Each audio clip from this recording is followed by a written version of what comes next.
Please save my mum." She ran to the Duke. What he did shocked everyone. Imagine a little girl sprinting to a powerful Duke with tears on her face, begging him to save her mother. Would he ignore her because she's poor? Or would he risk his name to stop something cruel happening in public? And what if the people hurting her mum were working for him?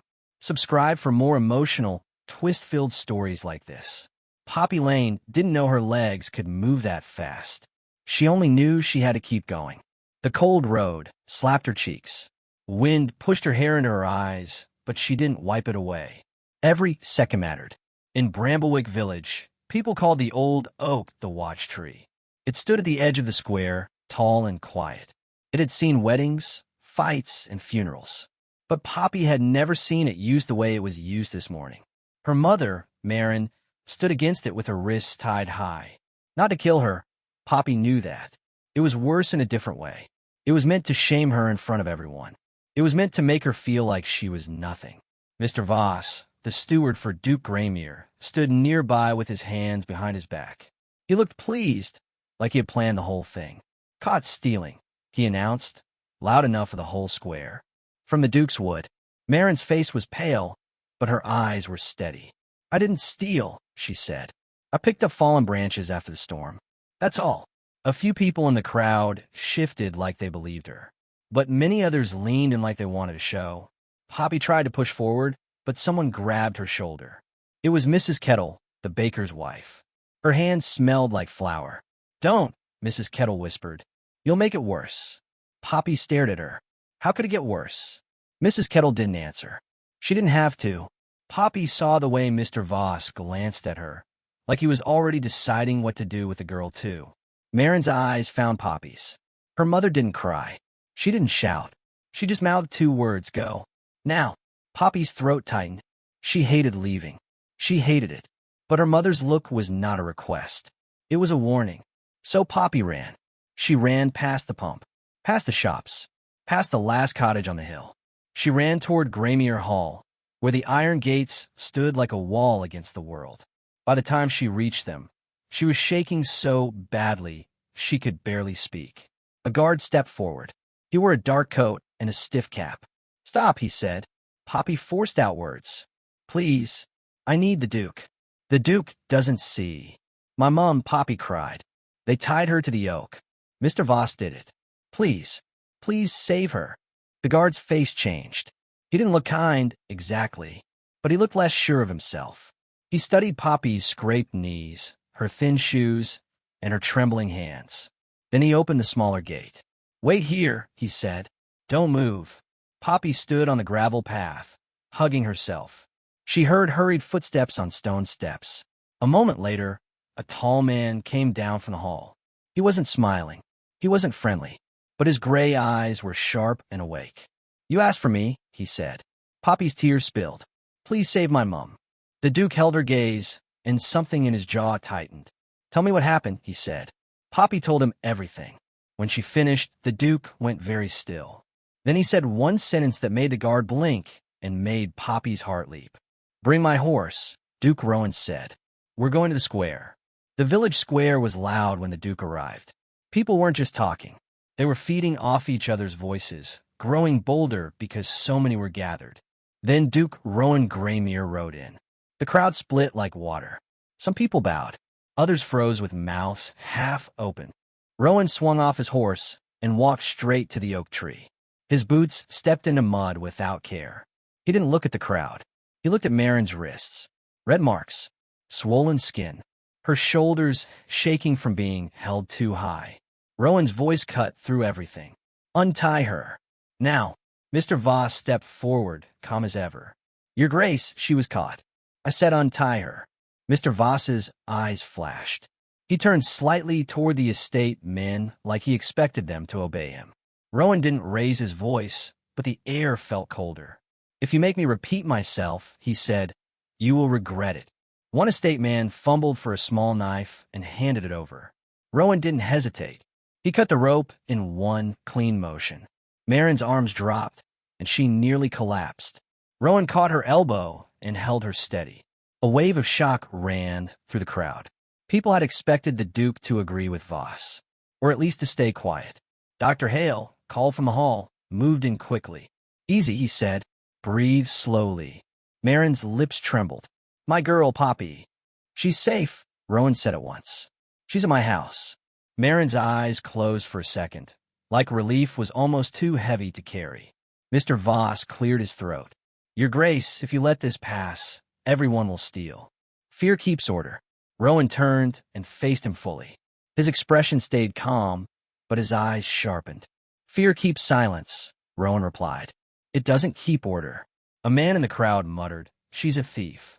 A woman snapped. Did you see her steal? Rowan raised a hand, not angry but firm. There will be a hearing tomorrow morning in the village hall, he said. You will bring proof, Mr. Voss. Maren Lane will speak for herself. Any witness may speak too.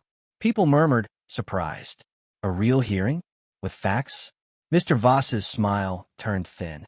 This is unnecessary. Rowan stepped closer. What happened today was unnecessary. He took off his own coat and placed it around Maren's shoulders. The crowd made a sound like someone had dropped a plate. Maren blinked. Why are you? Because this happened under my name, Rowan said quietly. And I won't have it. Rowan helped her onto the horse. Dr. Hale will ride with you, he instructed. Careful with her shoulders. Mr. Voss watched, eyes narrowed. You're making yourself look weak, he said. Rowan didn't even look back. I'd rather look weak than be cruel.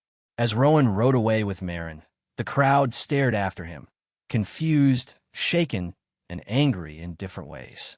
And behind them, Mr. Voss's face wasn't shocked. It was calculating.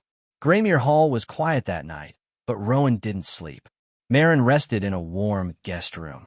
Poppy sat beside the bed, holding her mother's hand like it was the only real thing in the world. When Maren's breathing finally turned steady, Poppy's shoulders loosened a little. Downstairs, Rowan stood in the ledger room. Tall shelves lined the walls. Heavy books sat like bricks of truth. Mr. Finch, the old butler, placed one on the desk without a word. Rowan opened it and scanned the neat lines of ink. Firewood deliveries, he murmured. He stopped. Delivered to Voss family home. Rowan's fingers slid to the next entry. Cole Sachs estate paid steward's residence. Rowan's mouth tightened. He turned pages faster. The deeper he looked, the worse it got. Repair costs listed for cottages that were still leaking. Extra fees added to tenants who were already struggling. Notes marked late, even when payments were made on time. Rowan looked up at Finch. How long has this been happening? Finch didn't answer right away, and that pause said more than words. A long time, Finch finally said. Rowan exhaled hard. And you never told me. Finch's voice stayed respectful, but honest. Your father trusted Mr. Voss completely. And when you returned, Your Grace, you wanted peace. You wanted the estate to run smoothly. Rowan's eyes flicked down to the open book. Smoothly, he repeated, while people got crushed. A knock came at the door. A guard stepped in. Constable Brent is here, Your Grace. Rowan nodded. Bring him to the study. Constable Brent looked uncomfortable inside a grand house. He held his hat like a shield. Rowan spoke plainly. Tomorrow's hearing must be orderly. No pushing. No shouting. If anyone tries to turn it into a show, you remove them. Brent swallowed and nodded. Yes, sir. Rowan stood. Now, he said, send Mr. Voss. Mr. Voss arrived with perfect posture and a calm face. Your Grace. Rowan didn't offer a seat. He tapped the ledger. Explain these entries. Mr. Voss barely glanced. Customary allowances. Customary theft, Rowan replied. Mr. Voss's eyes hardened. You're upset about a village woman. Rowan stepped closer. I'm upset about what you've done in my name. Mr. Voss leaned in slightly, voice low. Fear keeps them in line. Your father understood. Rowan's eyes turned cold. Don't speak for my father. Mr. Voss's smile returned, small and sharp. If you break me in public, Your Grace, the village will stop respecting you. Rowan didn't blink. Then they can learn to respect truth. Rowan slid copied pages across the desk. I'm bringing these to the hearing. For the first time, Mr. Voss looked truly rattled. Then he covered it fast. You won't, he said. You want to be liked. Rowan's voice stayed even. No, I want to do what's right. Mr. Voss left, and the door clicked shut. Rowan stared at the ledger and understood something terrible. Tomorrow wasn't just about Maren. Tomorrow would decide who truly ruled Bramblewick, fear or justice. By sunrise, the village hall was packed. People whispered like the walls might repeat their words later. Some came for truth. Some came for drama. Some came because they were scared of what might happen if they stayed home. Maren sat near the front, wrists wrapped, shoulders sore. Poppy pressed close to her side. Mr. Voss walked in first, chin lifted, acting like this was already won. Then Duke Rowan entered with muddy boots and a calm face. Mr. Finch followed with a thin stack of papers. The older village leader cleared his throat. "We are here to hear the charge of theft against Maren Lane." Mr. Voss stood at once. "She was found near the Duke's woodpile," he said smoothly. "This is a pattern." Maren rose. Her voice shook, then steadied. "I didn't steal. I picked up fallen branches by the ditch." Mr. Voss scoffed. "Convenient." A woman stood. "I saw her. She was by the ditch." A man stood too. "Same. She wasn't stealing." The room stirred. Mr. Voss's voice sharpened. "You defend her because you're all the same." Constable Brent tried to call for order, but his voice cracked. Then Rowan lifted one hand. The room quieted. Rowan stepped forward. "Mr. Voss says he protects my property," Rowan began. "But I reviewed the estate records last night." Mr. Voss snapped. "Estate business is private." Rowan's gaze stayed fixed. "Was it private when you tied a woman to a tree in front of her child?" A low murmur rose. Rowan held up the papers. "These show estate would deliver to your family, coal paid for your home, and fees added to villagers that should never have existed." Mr. Voss's face tightened. "Lies." Rowan turned a page. "Then explain your signature." That was the moment the room changed. Because people saw it in Mr. Voss's eyes. Not guilt exactly. Something worse. Confidence. Like he believed he would still win. Mr. Voss tried a new weapon. "Your Grace," he said loudly. "You're embarrassing yourself. Choosing peasants over power." Rowan's voice stayed calm. "I'm choosing truth over fear." Rowan turned to the leader. "Maren Lane is not guilty, and I want Mr. Voss held for investigation." The leader swallowed. "Constable." Brent moved quickly, surprised at his own bravery. "Mr. Voss, come with me." Mr. Voss jerked his arm away and hissed toward Rowan. "Without me, you will regret this." Rowan met his eyes. "Without you," Rowan said, "this place might finally breathe." As Mr. Voss was taken out, the hall buzzed. Shock, relief, anger, hope, all mixed together. Poppy stared at the Duke, heart pounding. She thought the big moment was saving her mom. But the Duke wasn't finished. Not even close. The village spilled into the square like water breaking through a dam. People talked over each other. Some smiled like they hadn't smiled in years. Some looked scared because change can feel like danger. Duke Rowan walked to the old oak. The same oak where shame had happened. He stood in front of it like he was facing the truth itself. Mr. Finch stepped beside him, holding a wooden box. Rowan spoke plainly. "Yesterday a woman was tied to this tree," he said. "That should never happen on my land." The crowd went still. A duke admitting fault in public was not normal. It felt like the world had tilted. Rowan continued. "I was absent. I'll let someone else speak for me. And while I looked away, people were hurt." He raised 3 fingers. "So here's what changes starting today. First, no more punishments in this square. No ropes, no public shaming. Any accusation will be handled with a fair hearing." Murmurs rippled through the crowd. Second, cottage repairs will be reopened. Families pushed out unfairly will be offered their homes back or fair payment. A woman gasped. Someone whispered, "Is he serious?" Rowan nodded once, as if he heard them. "Yes." Third, a winter fund begins now. Wood and coal will go to the weakest homes. No child will freeze because of papers and pride. Poppy felt her mother's hand squeeze hers. Then Rowan nodded to Finch. Finch opened the wooden box and lifted out a thick stack of sealed papers. "Debt notes." Rowan held them up. "These debts," Rowan said, "were made heavier by greed. Late fees, extra charges, tricks." The crowd leaned forward as one body. Rowan's voice carried clear. "They are forgiven." For 1 second, the square didn't breathe.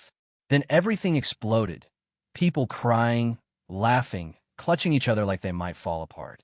An old man sat down hard on a bench and covered his face. A young mother hugged her child, so tight the child squeaked. Maren stared like she couldn't believe she was awake. Rowan raised his hand gently. "Listen," he said, "you will still work. You will still pay fair rent. But you will not be crushed by false fees again." He turned to Maren. "Maren Lane." Maren stepped forward, pride and fear fighting on her face. Rowan held out one final paper. "A job in the estate kitchens," he said. "Fair pay. Safe work. Not a favor. A fresh start." Maren swallowed. She looked down at Poppy, at her thin shoes, her brave eyes. "All right," Maren said softly. "I'll take honest work." Rowan nodded, respectful. "Good." The crowd watched in stunned silence, because this was the real shock. The Duke didn't just save one woman. He changed the rules that hurt everyone. And in the quiet that followed the cheering, Poppy understood something she would remember forever. Power didn't have to mean fear. Sometimes, power could mean protection. If this story moved you, imagine how many people feel like Poppy every day, scared, unheard, and praying someone with power will finally do what's right. Would you have done what the Duke did? Or would you have walked away? Drop your thoughts in the comments. And if you want more stories with justice, heart, and shocking twists, subscribe and turn on notifications.